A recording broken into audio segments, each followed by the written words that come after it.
Welcome back to the channel. Today is the 3 things that you must do to make a success of yourself in SMMA. So if you are brand new to the channel, hello, my name's Jamie. I am a 40-year-old 7-figure SMMA owner. So I run a digital marketing agency called I'm Disturbance Media in the real estate niche.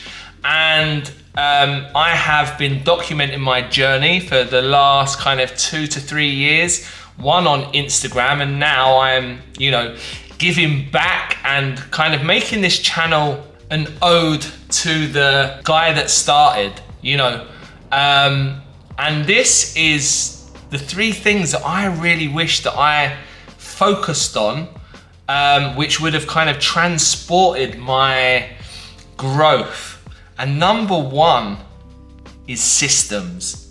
Now, for you to make any headway in any business or even in your job, you need a system, you need organization.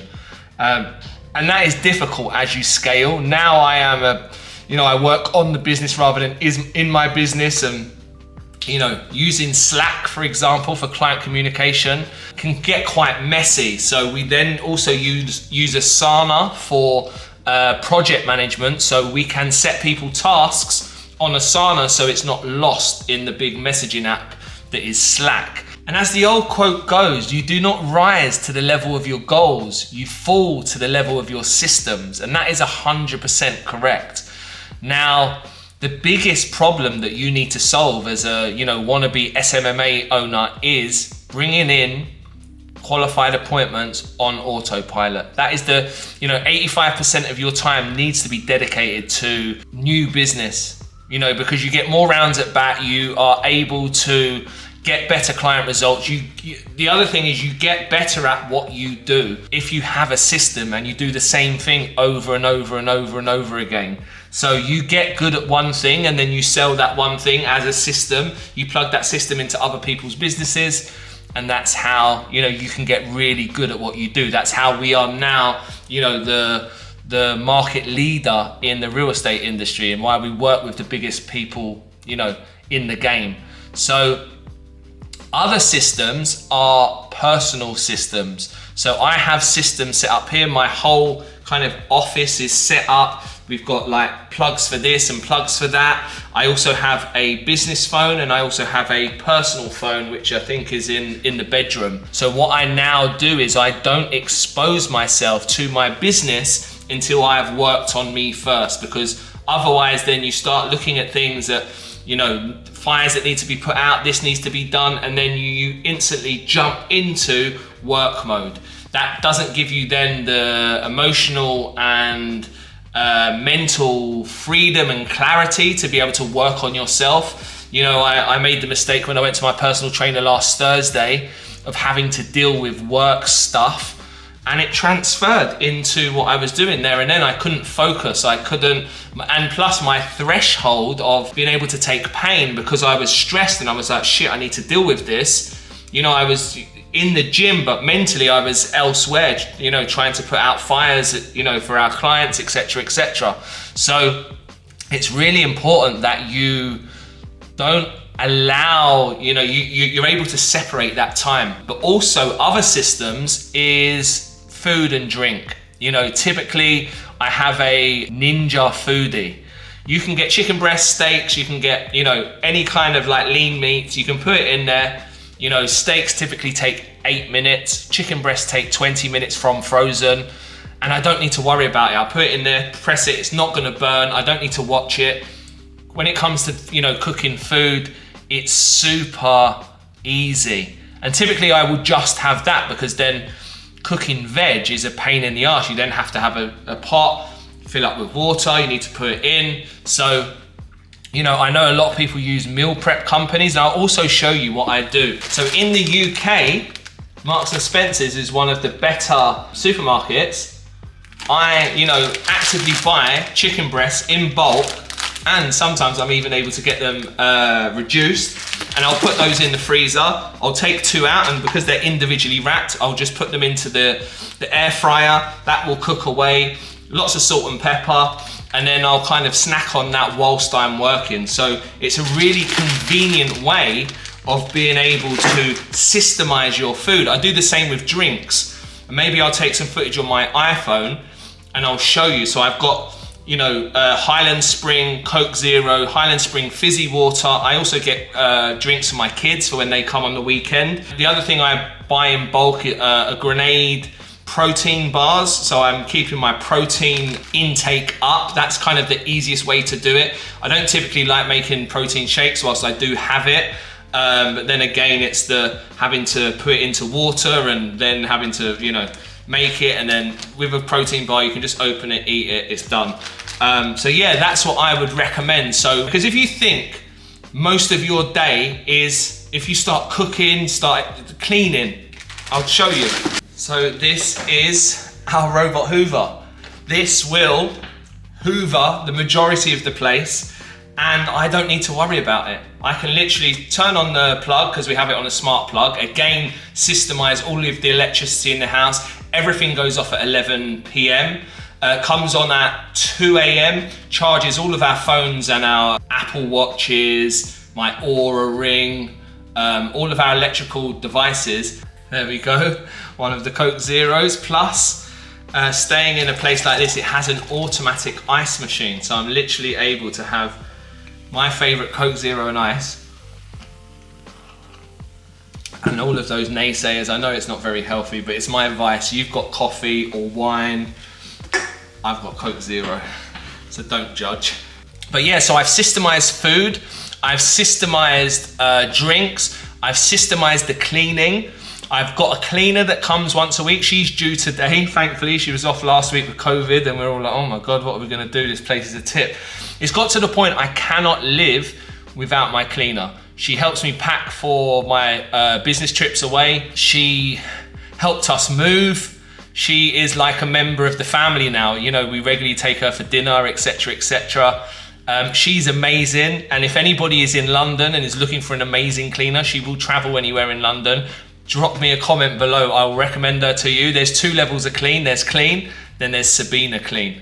I'm trying to urge her to do a YouTube or an Instagram, and I was like, you are amazing. More people need to know about you. Another system, CBD oil. So I use this when I get stressed. I use it when I want to relax, when I want to fly. Also because I have sciatica, sometimes like I use diazepam when things get really tense, typically in the colder weather. And sometimes I will supplement it with this as well. And I literally just take a few drops, and that takes about 20 to 40 minutes to kick in, and it kind of dampens your emotions a little bit. So if you're somebody who gets highly stressed, or you work in a stressful environment where you are a business owner, you have lots of clients that are, you know, all have their own demands, etc., then you are going to need systems and teams in place to be able to deal with all of those client queries. So, you know, not just in business, but also in your personal life as well. So bedtime. So you will see I have an Oura Ring. I know they're massive in SMMA. Sleep trackers, becoming aware of one, your activity, Apple Watch, and your sleep through Oura Ring. I know you can now get a sleep tracker for Apple Watch, but I don't like wearing my Apple Watch overnight. And just becoming aware of your sleeping patterns and how activity and your eating affects you. Because I noticed that when I'm a little bit more liberal on the weekends, my joints and inflammatory foods, like it was just Mother's Day, we had a roast, and then we had like sweet desserts and stuff. Never skip dessert, Alex Hormozi. I had a crumble. On Monday, when I woke up to try and go for my run, I was very creaky. So I'm now starting to notice that as I get older, maybe you don't so much when you're young, but as you get older, effect that food has on your body. Like now I cannot drink alcohol. The only time I ever drink alcohol is when I'm on a first class flight and they are giving away champagne. And I think, well, let me have a few glasses of champagne and I will relax instead of maybe using the CBD oil. And typically I will be jet lagged the next day, so I don't need to worry about, you know, but typically alcohol, again, if you are young and you are going out with your mates, I would advise for you to, like, giving up alcohol, giving up mind-altering substances like alcohol, like weed, like any other drugs. That is going to give you such a better advantage, because you're not going to have the self-doubt, the fear, the bad thoughts, the hangovers, the negative thinking cycles. You know, if you are truly serious about, you know, building a business and being a master of your craft, you have to give and be dedicated to it. You know, you can't, it's not something you do casually. You have to be able, you need to be all in. Which brings me on to my next step, is number 2 is to niche down.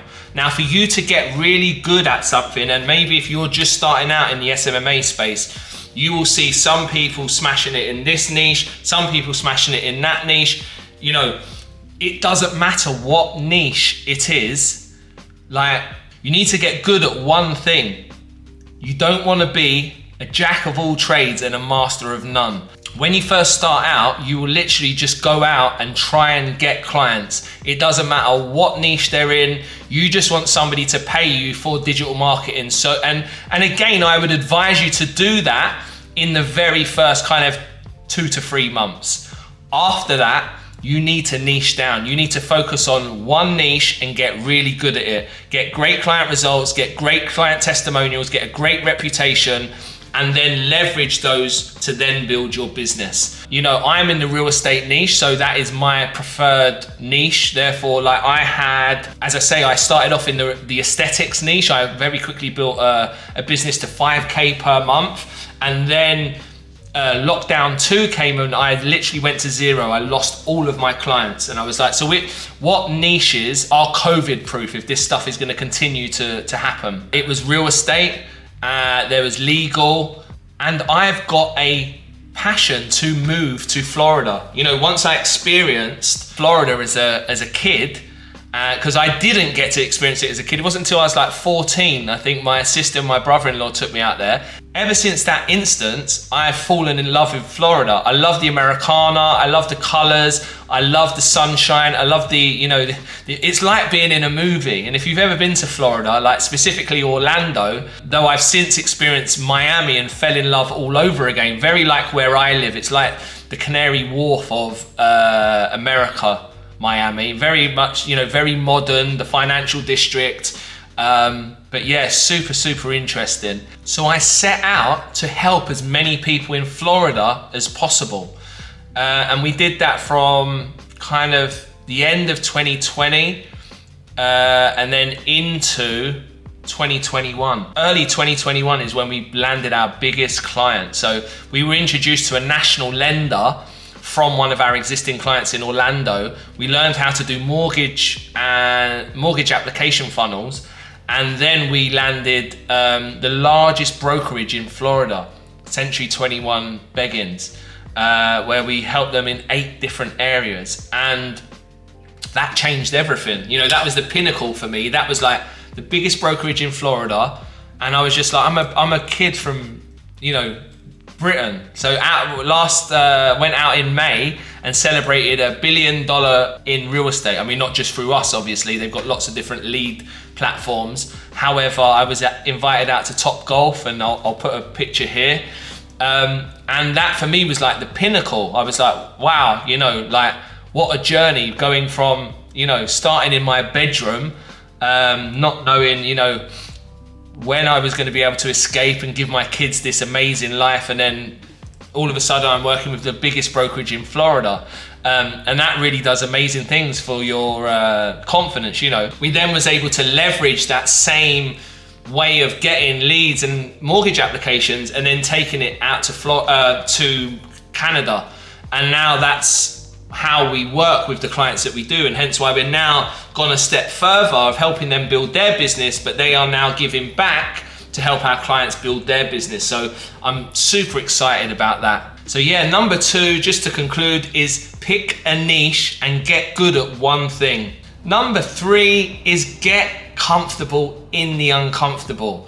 For you to succeed at SMMA, you need to get used to being uncomfortable, because you're going to have difficult conversations, whether it be cold calls, whether it be sales calls, whether it be, you know, having to deal with clients that maybe the results are not as great as they expected. You know, you are going to learn so much about you, yourself, and how much you can handle. So to get ahead of that curve, I would advise you going to the gym, working out, drink green juice, go against, you know, cold water plunges, go against that thing that is actively telling you this is uncomfortable. And I've been so lucky. My dad, you know, taught me self-control. You know, like when we have our feet tickled, my dad used to tickle my feet and used to train me to not give energy to it. If you are laughing when you have your feet tickled, you instantly give in to that tickle. If you can zone out and think about other things and put your mind elsewhere, you can ignore it like it's not happening. It's not as sensitive. So, you know, I was already, and my dad showed me how to stroke stinging nettles, you know, one way, but if you went the other way and it stands up on end, then it stings you. So my dad was like, you know, like so much of what I do now, I hear my dad, and, you know, all of, like the way that I solve problems, for example, I was very lucky in that I'm very proactive. I'm very, you know, the way that I do things and the way that my brain works, I know is urgency.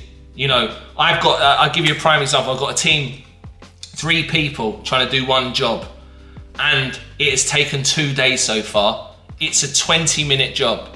And if I did that, I would just be able to do it like that. But it's like you're trying to build a business and you're trying to lead a team to do this one thing. So yeah, number 3, getting comfortable with the uncomfortable. Like, do all of the things that, like, try new foods. That's another thing I do regularly. I recently tried caviar and salmon on a, you know, like these little vol-au-vents on a first class flight, and it's not something I would normally eat. And, you know, I was like, well, if this is what rich people do and this is what they serve on these kind of flights, let me try. I didn't hate it, but I didn't like it. And it's like, do I want to get used to it, or do I like what I like? There's going to be a little bit of both, because as I ascend, you know, and I start to get wealthier and start to move into, you know, upper echelons of society, like I am learning so much from that. But 100%, it's like your problem solving and your ability to be comfortable in the uncomfortable 100% translates into the success of your business. How quickly can you solve a problem? With what urgency? And because not everybody is built like you.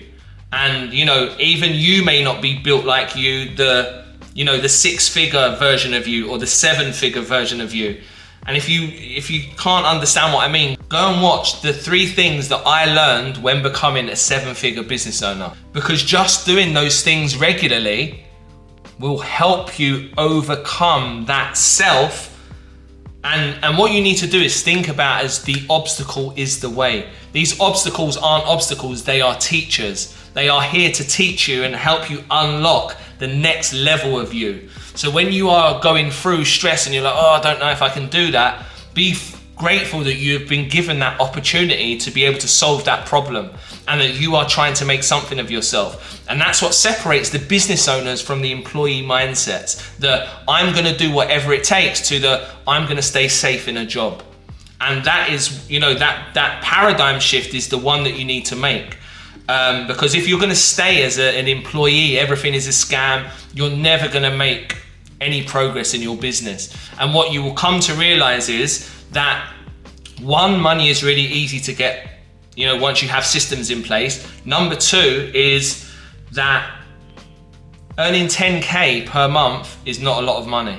And as you know, exceed those levels, you then look back and think like, you know, like when you're an employee and you're only set at 2 to 3K a month, and then you are gonna invest in somebody's course of, you know, 1,500 quid or mentorship at £1,000 a month, you think, oh my God, like that's, how can I possibly live? Or, you know, but then you don't take into consideration, you're not conscious of the money that you spend down the pub. You're not you're in such a limited mindset, and you're in such a limited place right now that 100% that changes the more that you grow and the more that your business grows. it's amazing when it happens, and I hope this for all of you, and hence why I want to create these videos to share what I am learning as I am going through it, and that if I can do this, then so can you. So thank you so much for the time that you spent again today. Please like, comment, and subscribe. If there's anything in particular that you want me to speak about, let me know in the comments. I'm more than happy to address anything that maybe you want to learn. I'm going to be doing some more tangible stuff. I'm going to go into the vault, bring out some of the cold calling videos that I used to hold myself accountable. I used to literally film myself like this whilst on the phone. I've got some funny, there's one with a Burberry scarf tied around my head. I'll try and dig that one out and get that one up on the channel. So thank you so much for your time. Speak to you soon, and ciao for now.